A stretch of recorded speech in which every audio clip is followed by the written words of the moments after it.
Hi everyone, it's Jan with What You Make It, and I'm here to share a card with you today that frankly just kind of cracks me up because it is so reflective of what happens with the chocolate Easter bunnies at my house. I started out with this little mini blooms set, and I'm going to use monochromatic stamping, but I love that this set gives you the collection of them, but then you also get all the little individual pieces. I've used it on lots of cards. Very useful little stamp set. So I'm just going to do a little stamping right along the edge, and because I'm going to want to tie the top of the card and the bottom of the card together, and this is just a really good way to do that.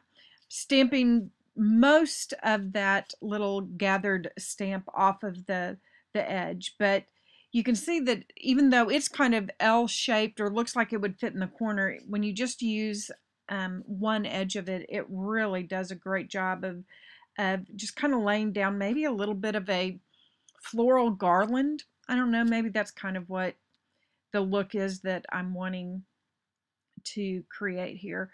Just a fun stamp set. It's Mini Blooms by Paper Tray Ink.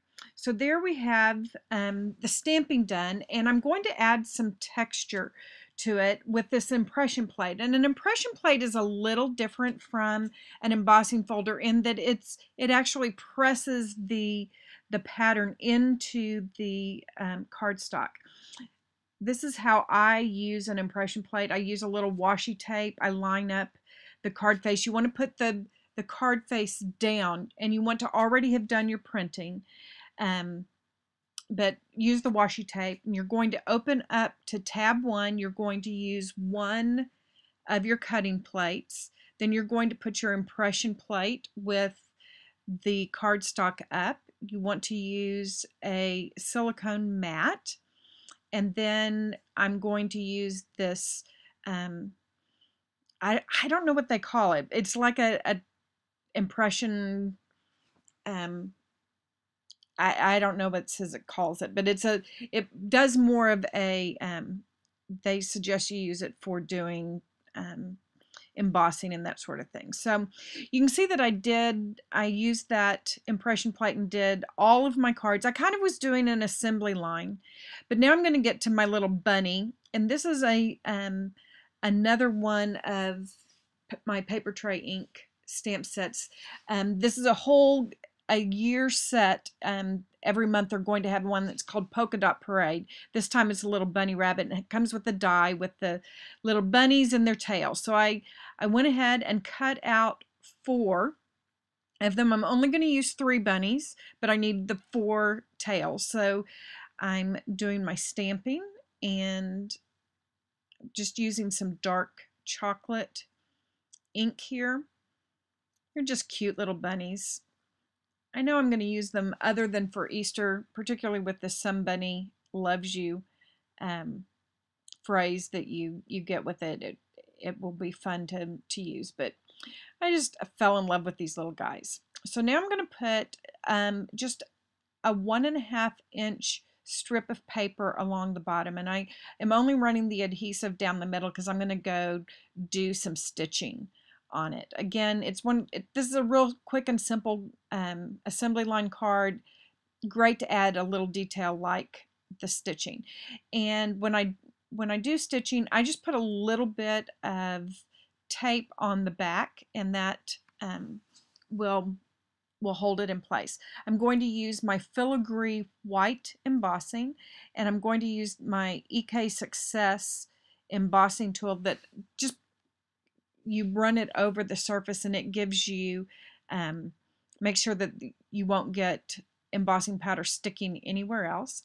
And I'm going to do this kind of in a 2-step. I wanted to get the bunny part of it because it's polka dot and is more solid coverage, and so I didn't want it to be drying out. So I'm going to go ahead and do the bunny part of the embossing, and then I'll go back and do the next part of the stamping, and you'll see I'm going to move on to another color here just to show you. I really was doing an assembly line on these where you just line them up and get them all done. And it's really easy. Once you have a design done, I think it's great to go ahead and make some extras, even if you don't really need them all right now, because they're just so fun. If you have a little extra embossing powder, use a paintbrush and just brush it off. I think that helps it just kind of pop from the background. Okay, so now we're going to put, before I start putting the bunnies on, I go ahead and add the card front to my card base, and you can see I'm just using a color coordinated card base with whatever the front of it was.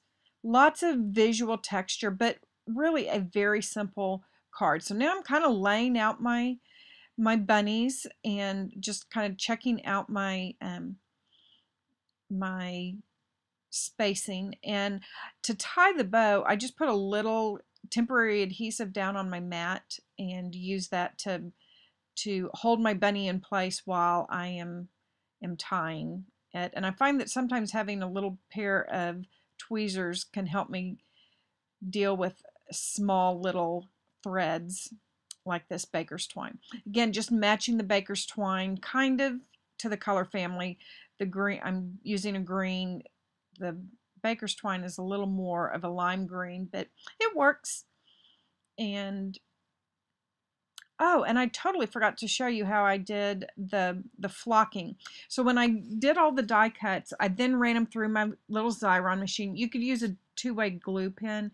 I just find that it's a lot cleaner. And then I just do a little flocking on top of it, rub it to get it good and adhered, and got a fuzzy little cottontail. But you could use, if you had a little cotton ball or something. So now I'm going to take the bites out of the bunny, and you could use a scallop punch, or if you have scallop scissors, those will work really well too. So the first bunny is whole. The second bunny, we kind of take his ear off, and then the third bunny, we've really just gone to town having some good Easter bunny chocolate. And I'm just going to trim off the part that I didn't really like how it got there. And then the very last one there is just going to be little fuzzy bunny tail, because in our house, chocolate does not last long at all. Just popping them up on some dimensionals and taking them on across. And that last one, I am just going to use the dimensional to hold the little wrap in place. Trim that off and get that in place. I'm going to use just a little glossy accents to attach my bow. Now, as I went on, I will tell you that I ended up tying the next ones around a paintbrush, so it just was easier. Didn't think of that while I was doing it. Then I'm using my Sharpie to add a few little chocolate crumbs there, and there you have it. And I had several of them, have them ready to send out. But I wanted to show you one other thing, and that is, if you don't have the supplies that I was using, don't let that stop you from trying something else. I also ended up doing these other little bunnies, and I used the Tim Holtz the movers and shapers and the bunny elements die to cut out these, and did a very similar kind of look. So that's our card for today, and here's my secondary card. Thanks for joining me. I hope you have some time for creative play. A happy Easter, and I'll be back to see you soon.